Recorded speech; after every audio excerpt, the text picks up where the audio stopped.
ಕರ್ತನ ಪರಿಶುದ್ಧ ನಾಮದಲ್ಲಿ ನಿಮ್ಮೆಲ್ಲರಿಗೂ ನನ್ನ ಪ್ರೀತಿಯ ವಂದನೆಗಳನ್ನು ತಿಳಿಸ್ತೀನಿ ಪ್ರಿಯರೇ. ಇವತ್ತು ಇನ್ನೊಂದು ವಿಡಿಯೋ ನಿಮ್ಮ ಮುಂದೆ ಪ್ರೆಸೆಂಟ್ ಮಾಡ್ತಾ ಇದ್ದೀನಿ. ಈ ವಿಡಿಯೋ ತಮ್ಮನಲ್ಲಿ ನೀವು ಆಲ್ರೆಡಿ ಓದಿರ್ತೀರ, ಕ್ರೈಸ್ತರು ನೋಡಲೇಬೇಕಾದಂಥ ಸಿನಿಮಾಗಳು ಅಂತ.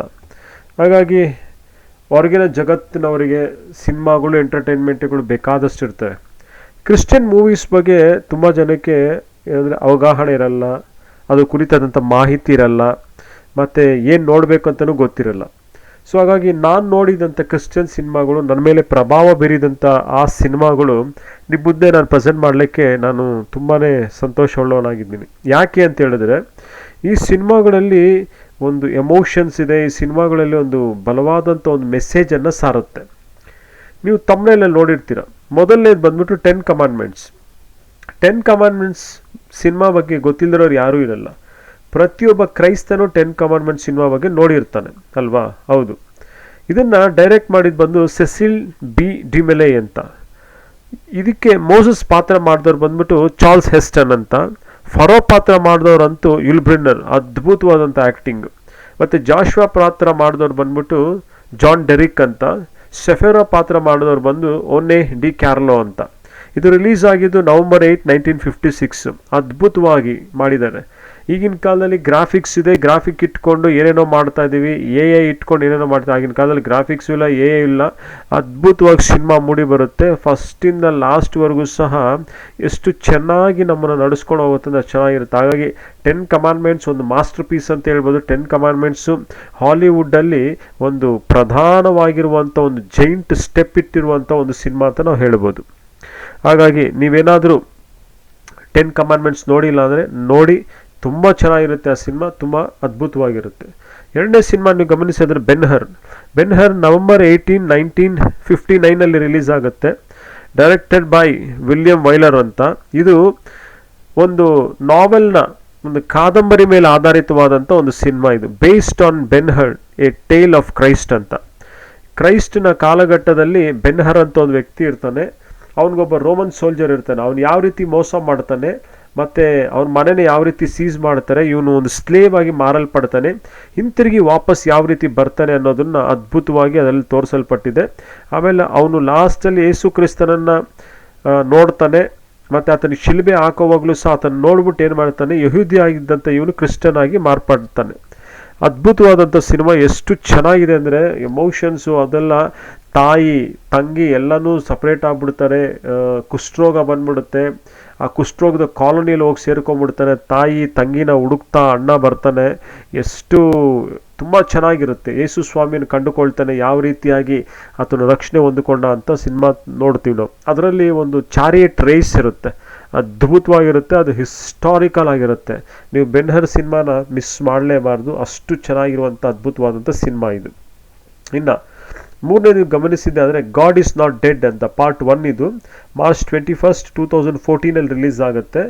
ಅದ್ಭುತವಾದಂಥ ಸಿನಿಮಾ. ಏನಿದ್ರು ಒಂದು ಕಂಟೆಂಟ್ ಅಂತ ಹೇಳಿದ್ರೆ, ದೇವನ ನಂಬಿರುವಂಥ ಒಬ್ಬ ಸ್ಟೂಡೆಂಟು ಫಿಲಾಸಫಿನ ಕಲಿಯೋಕ್ಕೆ ಬರ್ತಾನೆ. ಆ ಫಿಲಾಸಫಿ ಹೇಳ್ಕೊಡುವಂಥ ಲೆಕ್ಚರ್ ಇರ್ತಾನಲ್ಲ, ಪ್ರೊಫೆಸರು, ಅವನಿಗೆ ದೇವ್ರು ನೋಡಿದ್ರೆ ಆಗಲ್ಲ, ಅವ್ನು ನಾಸ್ತಿಕ. ಅವನು ಹೇಳ್ತಾನೆ, ನೀನೇನಾದರೂ ಪಾಸ್ ಆಗಬೇಕಾದ್ರೆ ದೇವ್ರು ಇಲ್ಲ ಅಂತ ಹೇಳ್ಬೇಕು, ಗಾಡ್ ಈಸ್ ಡೆಡ್ ಅಂತ ನೀನು ಬರ್ಕೊಡು ಅಂತ ಹೇಳ್ತಾನೆ. ಎಲ್ಲರೂ ಬರ್ಕೊಟ್ಬಿಡ್ತಾರೆ, ನೀನು ಬರ್ಕೊಡಲ್ಲ. ಆಗಿರಬೇಕಾದಾಗ ಆತನು ಹೇಳ್ತಾನೆ, ನೀನು ನನ್ನ ಜೊತೆ ಡಿಬೇಟ್ ಮಾಡಿ ಗೆಲ್ಲಬೇಕು, ಆವಾಗ ನಿನಗೆ ಓಕೆ ಅಂತ ಹೇಳ್ತಾನೆ. ಸೊ ಇವನು ಯಾವ ರೀತಿಯಾಗಿ ಅದನ್ನು ಎದುರುಗೊಳ್ತಾನೆ, ಆ ಏಥಿಸ್ಟ್ ಆಗಿರುವಂಥ ಪ್ರೊಫೆಸರ್ ಯಾವ ರೀತಿ ಬದಲಾಗ್ತಾನೆ, ಅಲ್ಲಿ ಸೈನ್ಸ್ಗೂ ಮತ್ತು ಫೇತ್ಗೂ ಆಗುವಂಥ ವಾರ್ ಏನು ಅನ್ನೋದನ್ನು ಅದ್ಭುತವಾಗಿ ಈ ಸಿನಿಮಾದಲ್ಲಿ ಚಿತ್ರೀಕರಿಸಲ್ಪಟ್ಟಿದೆ. ತುಂಬ ಸುಂದರವಾದಂಥ ಸಿನಿಮಾ ಇದು. ಎರಡನೇದು ಗಮನಿಸಿದರೆ god is not dead part 2. ಇದು ಡೈರೆಕ್ಟರ್ ಬಂದ್ಬಿಟ್ಟು ಹರಾಲ್ಡ್ ಕ್ರಾಂಕ್ ಅಂತ. ಇದರಲ್ಲಿ ಏನು ಸಿನಿಮಾ ಅಂದರೆ ತುಂಬ ಚೆನ್ನಾಗಿರುತ್ತೆ. ಇದರಲ್ಲಿ ಏನಂದರೆ, ಗ್ರೇಸ್ ವೆಸ್ಲಿ ಅಂತ ಒಂದು ಇವಾಂಜಲಿಕಲ್ ಕ್ರಿಶ್ಚಿಯನ್ ಟೀಚರ್ ಇರ್ತಾಳೆ. ಆಕೆ ಸ್ಕೂಲಿಗೆ ಬಂದಾಗ ಆ ಪಾಠದ ಮಧ್ಯದಲ್ಲಿ ಆಕೆ ಯೇಸು ಕ್ರಿಸ್ತನ ಬಗ್ಗೆ ಪ್ರಸ್ತಾವಿಸ್ತಾಳೆ. ಆಗ ಮಧ್ಯದಲ್ಲಿ ಏನಾಗುತ್ತೆ, ಒಂದು ಸ್ಟೂಡೆಂಟ್ಸು ಅವಳ ತಾಯಿಗೆ ಮೆಸೇಜ್ ಮಾಡಿಬಿಡ್ತಾಳೆ, ಈ ರೀತಿಯಾಗಿ ನಮ್ಮ ಸ್ಕೂಲಲ್ಲಿ ಯೇಸು ಸ್ವಾಮಿ ಬಗ್ಗೆ ಎಲ್ಲ ಹೇಳ್ತಾ ಇದ್ದಾರೆ ಅಂತ. ಆವಾಗ ಆಕೆನ ಕರೆದು ಕೇಳ್ತಾರೆ, ನಿನ್ನ ಕ್ಲಾಸಲ್ಲಿ ಈ ರೀತಿಯಾಗಿ ಕ್ರಿಸ್ತನ್ ಬಗ್ಗೆ, ಬೈಬಲ್ ಬಗ್ಗೆ ಮಾತಾಡಿದ ನಿಜಾನ ಅಂತ. ಬೀಯಿಂಗ್ ಎ ಕ್ರಿಶ್ಚಿಯನ್ ಕಂಟ್ರಿ ಅಮೆರಿಕಾದಲ್ಲಿ ಈ ರೀತಿಯಾದಂಥ ಒಂದು ವಿಷಯ ನಡೆಯೋದು ತುಂಬ ಆಶ್ಚರ್ಯಕ್ಕೊಳಪಡಿಸುತ್ತೆ.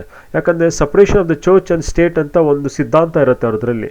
ಹಾಗಾಗಿ ಆ ಚರ್ಚು ಸ್ಟೇಟ್ ಇರಬೇಕಾದಾಗ ಎಜುಕೇಷನ್ ಸಿಸ್ಟಮಲ್ಲಿ ಇದು ತರಬಾರ್ದು ಅಂತ ಅವರಿದು. ಆಗ ಕೋರ್ಟ್ ಕೇಸ್ ಆಗುತ್ತೆ. ಆಗ ಅವ್ರು ಹೇಳ್ತಾರೆ ಅಪಾಲಜಿ ಬರ್ಕೊಡು, ನಾವು ಬಿಟ್ಬಿಡ್ತೀವಿ ಅಂತ ಹೇಳ್ತಾಳೆ. ಆಕೆ ಹೇಳ್ತಾಳೆ ನಾನು ದೇವರನ್ನ ನಂಬಿದ್ದೀನಿ, ದೇವರು ಗಾಡ್ ಈಸ್ ನಾಟ್ ಡೆಡ್ ಅಂತ ಹೇಳ್ತಾಳೆ. ಹೀಗಿರುವಲ್ಲಿ ಅಲ್ಲಿ ಕೋರ್ಟಿನ ಕೇಸ್ಗಳು ನಡೆಯುತ್ತೆ. ಆ ಕೋರ್ಟ್ನ ಕೇಸಲ್ಲಿ ವಾದ ವಿವಾದಗಳು ನಡೆಯುತ್ತೆ. ಸ್ಕೂಲಲ್ಲಿ ಮತ್ತು ಸ್ಟೂಡೆಂಟ್ಸ್ ಮಧ್ಯದಲ್ಲಿ ಒಂದು ಚಳುವಳಿ ಆಗುತ್ತೆ. ಅದು ಯಾವ ರೀತಿಯಾಗಿ ಆಗುತ್ತೆ, ಯಾವ ರೀತಿಯಾಗಿ ಆಕೆ ಗೆದ್ದು ಬರ್ತಾಳೆ ಅನ್ನೋದು ಸಿನಿಮಾ. ಇದು ಅದ್ಭುತವಾದಂಥ ಸಿನಿಮಾ. ಇದನ್ನು ನೀವು ನೋಡಲೇಬೇಕು, ಮಿಸ್ ಮಾಡಿಕೊಳ್ಳೇಬಾರ್ದು. ಅಷ್ಟು ಒಳ್ಳೆ ಸುಂದರವಾದಂಥ ಚಿತ್ರ ಇದು. ಹಾಗಾಗಿ ಈ ಚಿತ್ರವನ್ನು ನೋಡಿ ತುಂಬ ಚೆನ್ನಾಗಿರುತ್ತೆ. ನೆಕ್ಸ್ಟು ಸಿನಿಮಾ ನೀವು ಗಮನಿಸಿದ್ದೆ ಆದರೆ ವಾರ್ ರೂಮ್ ಅಂತ August 28, 2015 ರಿಲೀಸ್ ಆಗುತ್ತೆ.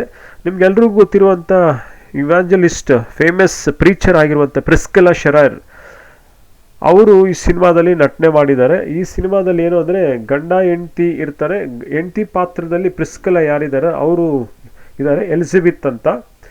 ಅವ್ರ ಗಂಡ ಟೋನಿ ಅಂತ ಇರ್ತಾರೆ. ಇಬ್ಬರು ರಿಲೇಷನ್ಶಿಪ್ಪಲ್ಲಿ ಒಡಕಿರುತ್ತೆ, ತುಂಬಾ ಪ್ರಾಬ್ಲಮ್ ಇರುತ್ತೆ.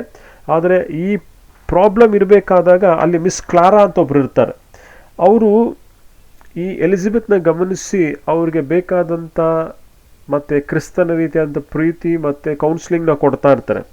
ಆಗ ಎಲಿಜಬೆತ್ಗೆ ಕ್ಲಾರಾ ಒಂದು ಸ್ಪೆಷಲ್ ರೂಮನ್ನು ತೋರಿಸ್ತಾರೆ. ಆ ರೂಮ್ ಹೆಸರೇ ವಾರ್ ರೂಮ್ ಅಂತ, ಯುದ್ಧದ ಒಂದು ಕೋಣೆ ಅಂತ. ಆ ವಾರ್ ರೂಮಲ್ಲಿ ಆಕೆ ಯಾವ ರೀತಿ ಯುದ್ಧ ಮಾಡಿ ಗೆದ್ದು ಅನೇಕ ಪ್ರಾರ್ಥನಾ ವಿಷಯಗಳಿಗೆ ಆಕೆ ಜಯವನ್ನು ಹೊಂದಿಕೊಂಡಿದ್ದಾಳೆ ಅನ್ನೋದನ್ನು ಅಲ್ಲಿ ತೋರಿಸ್ಕೊಡ್ತಾನೆ. ಅದು ತುಂಬ ಪವರ್ಫುಲ್ ಆಗಿದೆ ಮೂವಿ.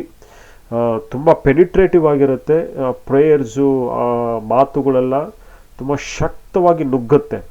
ವಾರ್ ರೂಮ್ ಅನ್ನೋ ಅಂತ ಹೇಳುವಾಗ ನಿಮಗೂ ನನಗೊಂದು ವಾರ್ ರೂಮ್ ಇರಬೇಕು. ಆ ವಾರ್ ರೂಮ್ ಒಳಗೆ ಹೋದಾಗ ನಾವು ವಾರ್ ಮಾಡ್ತಾ ಇರ್ತೀವಿ. ನಮ್ಮ ಬಂಧುಗಳ ವಿಷಯದಲ್ಲಾಗಲಿ, ಸ್ನೇಹಿತರ ವಿಷಯದಲ್ಲಾಗಲಿ, ನಮ್ಮ ಫ್ಯಾಮಿಲಿ ವಿಷಯದಲ್ಲಾಗಲಿ, ಚರ್ಚಿನ ವಿಷಯದಲ್ಲಾಗಲಿ, ಹಣಕಾಸಿನ ವಿಷಯದಲ್ಲಾಗಲಿ ಅದ್ಭುತವಾಗಿ ವಾರ್ ಮಾಡ್ತಾ ಇರ್ತೀವಿ. ಅದೇ ವಾರ್ ರೂಮ್. ಯಾವ ರೀತಿಯಾಗಿ ಆಕೆ ಮತ್ತೆ ತನ್ನ ಕುಟುಂಬವನ್ನು ಕಟ್ಕೊಂಡು ಯಾವ ರೀತಿ ಗೆದ್ದು ಬರ್ತಾಳೆ, ಮತ್ತು ಅವಳ ರೂಮ್ ಯಾವ ರೀತಿಯಾಗಿ ವಾರ್ ರೂಮಾಗಿ ಕನ್ವರ್ಟ್ ಮಾಡ್ಕೊತಾಳೆ ಅನ್ನೋದು ಸಿನಿಮಾ.